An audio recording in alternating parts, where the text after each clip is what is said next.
À toutes et à tous, bonjour. Bienvenue encore sur JKM Officiel TV. Ce matin, je voudrais m'adresser à un pays que j'aime bien, un pays dont j'ai toujours formé le rêve de visiter, de voir un jour. Dans ce pays-là, il y a bien de choses qui m'attirent. Le style, le ton, l'accent de ce pays, la manière d'articuler la langue française. Ils ont leur manière de parler qui me plaît beaucoup. Parfois, dans leur façon de parler, il y a des moments où ils enlèvent les articles et ça fait du bien, ça fait l'authenticité et ça fait aussi la particularité de ces peuples-là. Un jour, je me souviens, j'étais en train de regarder, je crois, un feuilleton, quelque chose comme ça sur Canal+, et une dame était en train de tonner sur la bonne, sur la jeune fille qui travaillait chez elle et qui s'est retrouvée engrossée. Et elle s'est mise à parler là. Et toi là, tu es venu chercher boulot ou tu es venu chercher garçon? Voilà, ça c'est. Il y en a même qui disent les hommes sont devenus ardents. Tout ça, c'est la particularité de ce pays, la particularité de la Côte d'Ivoire. Au-delà de tout ça, il y a des très bons chanteurs comme K.S. Bloom qui chantent avec un ton vraiment exceptionnel. Et plus encore, plus étant un chrétien, il y a ce pays-là, je suis charmé par des hommes, des femmes, des très bons serviteurs et servantes de Dieu, qui sont aussi des sentinelles, qui sont aussi des sacrificateurs qui veillent et qui se battent devant Dieu pour ce pays-là. Et ce pays est en train d'avancer et de progresser aussi à sa manière.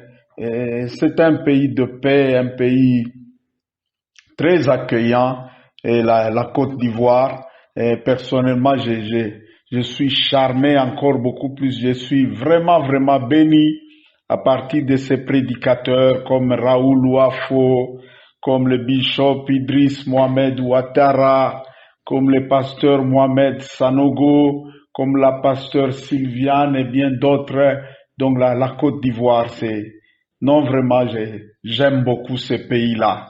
Alors, il m'arrive parfois en priant, je prie pour mon pays et je commence à prier aussi pour d'autres pays d'Afrique et tout ça, et pour d'autres nations du monde. Ça m'arrive.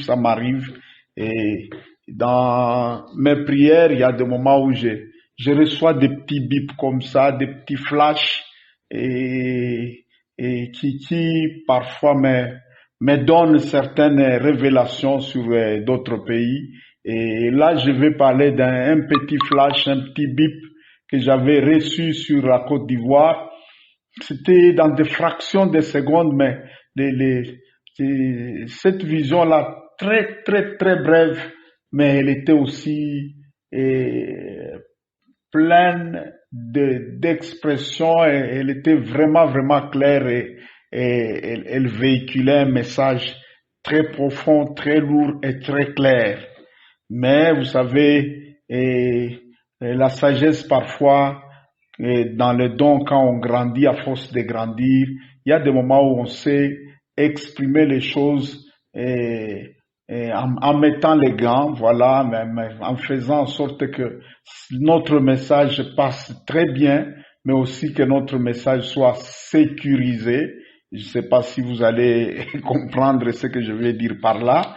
Alors, la vision que j'ai sur la Côte d'Ivoire, c'est une vision que je vais habiller, je vais mettre comme la sagesse africaine nous permet parfois de faire les choses. Je vais l'habiller sous la forme d'un conte, d'une histoire.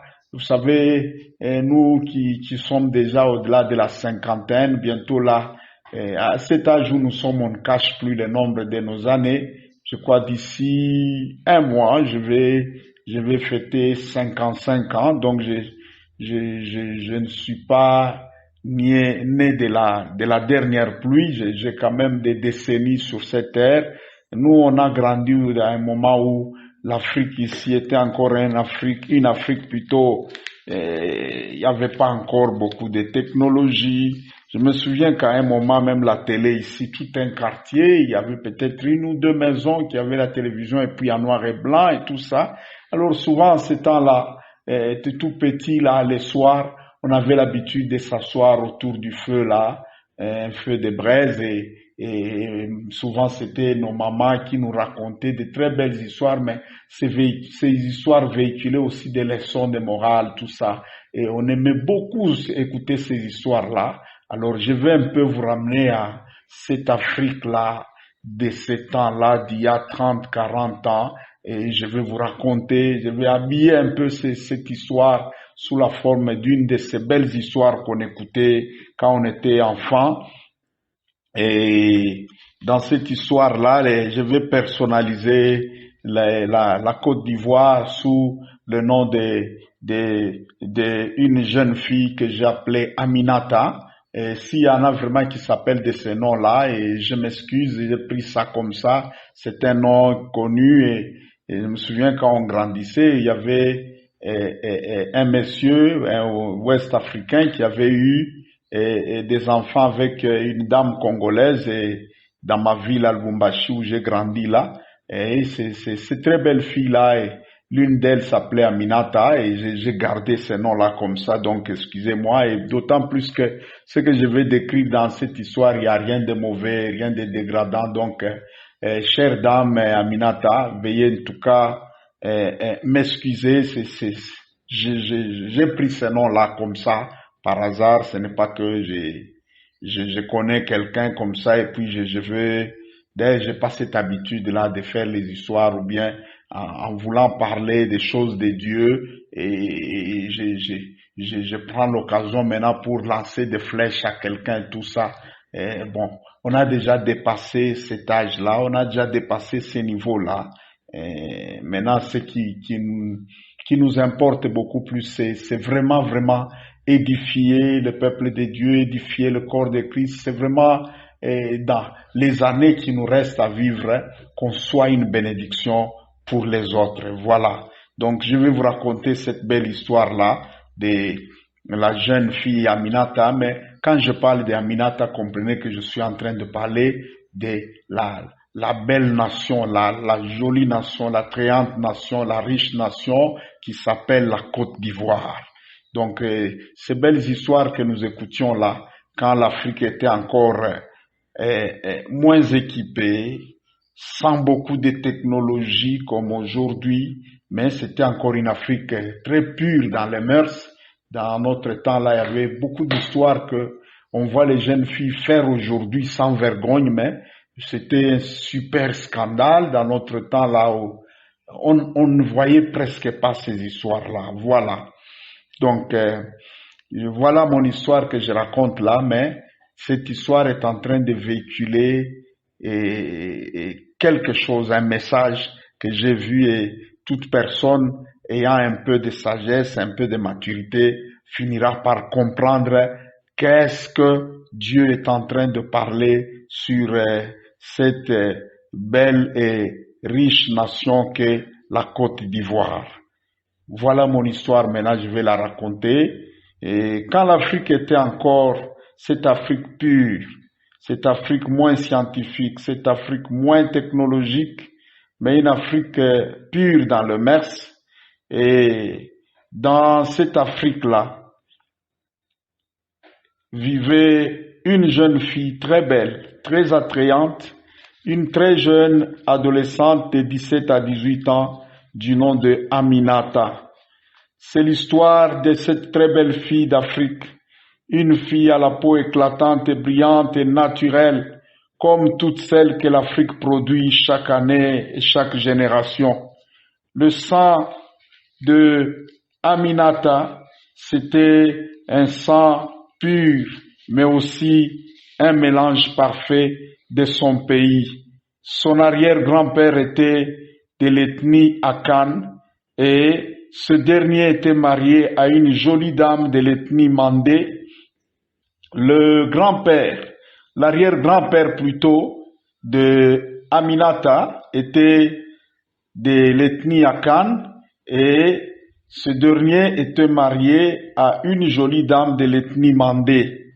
Et quant au grand-père de Aminata, son grand-père se maria lui-même à une très belle fille de l'ethnie voltaïque et de cette union-là est sorti le père de Aminata et le père de Aminata s'est marié lui à une fille très attrayante qui appartenait à l'ethnie Krou. Et ainsi, Aminata était donc un mélange parfait, une symbiose qui rassemble toutes les qualités intérieures et extérieures de ces 4 groupes ethniques. Comme vous le savez, chaque fois que les gens connaissent un mariage interethnique, souvent ce sont les qualités qui se renforcent et les tares disparaissent. Donc, Aminata était donc ce mélange parfait-là de ces 4 groupes ethniques et de ce mélange parfait-là. Aminata réunissait ainsi en elle toutes les qualités intérieures et toutes les qualités extérieures de ces 4 groupes ethniques. Sa beauté était exceptionnelle, son intelligence et ses qualités émotionnelles étaient frappantes. Cette jolie dame attirait donc tous les hommes, tant ceux de son pays, mais aussi ceux venant d'autres nations africaines, et même d'autres venaient d'au-delà de la mer et des océans. Oui, il y en a qui traversaient océans et mers pour venir courtiser la très belle fille d'Afrique.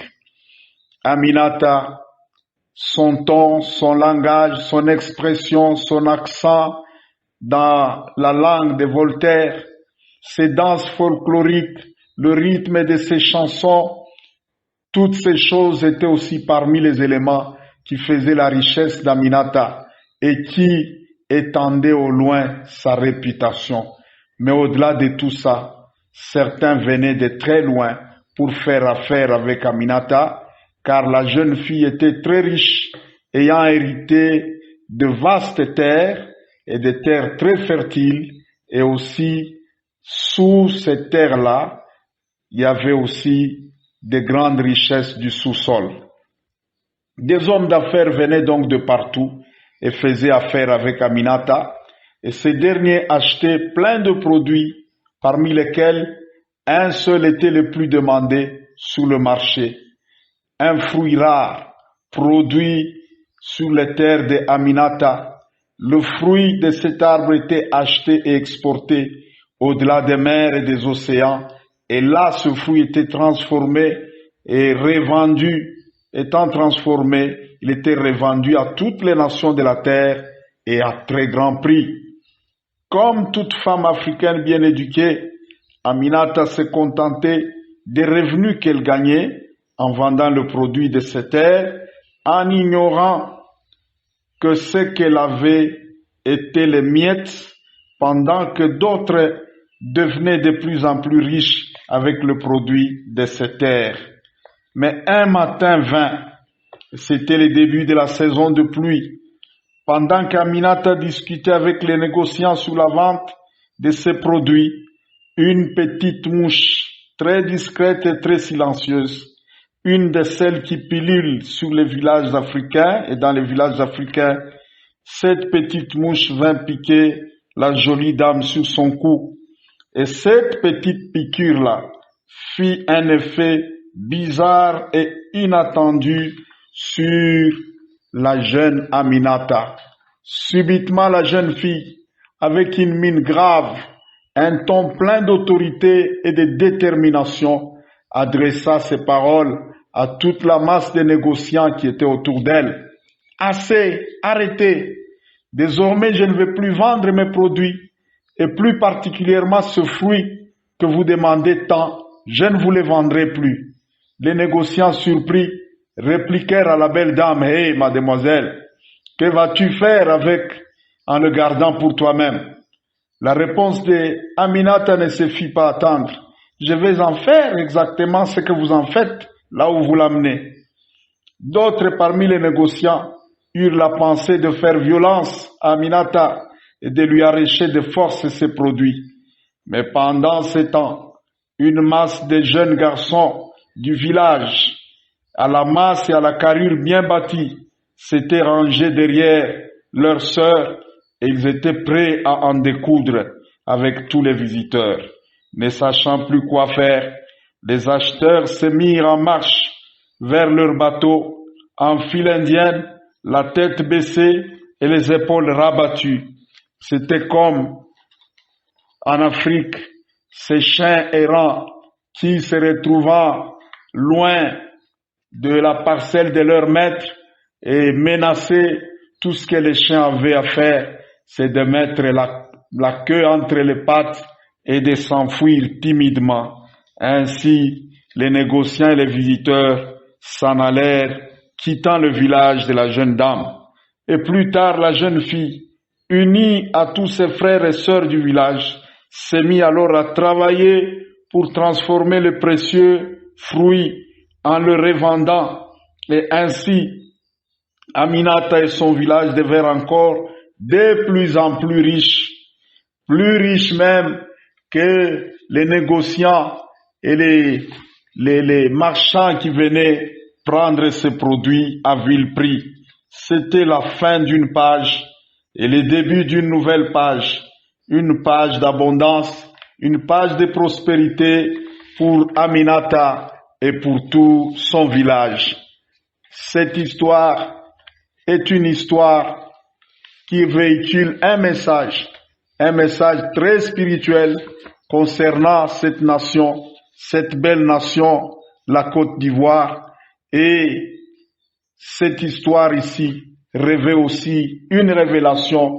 Dieu seul connaît dans les jours à venir, dans les mois à venir ou dans les années à venir, cette histoire que nous racontons va devenir une réalité pour le pays de Aminata, pour le pays de K.S. Bloom, pour le pays de Raoul Wafo, pour le pays de Mohamed Sanogo, pour le pays de Ouattara Idriss Mohamed, pour le pays de Mama Sylviane. Ces songes vont s'accomplir dans les jours à venir. Que Dieu garde la Côte d'Ivoire, que Dieu bénisse la Côte d'Ivoire, que Dieu soit l'ennemi de tes ennemis et l'adversaire de tes adversaires, que le sang de notre Seigneur Jésus-Christ puisse couvrir la Côte d'Ivoire. Que Dieu vous bénisse et à très bientôt sur la chaîne de la transformation intérieure, sur la chaîne de la transfiguration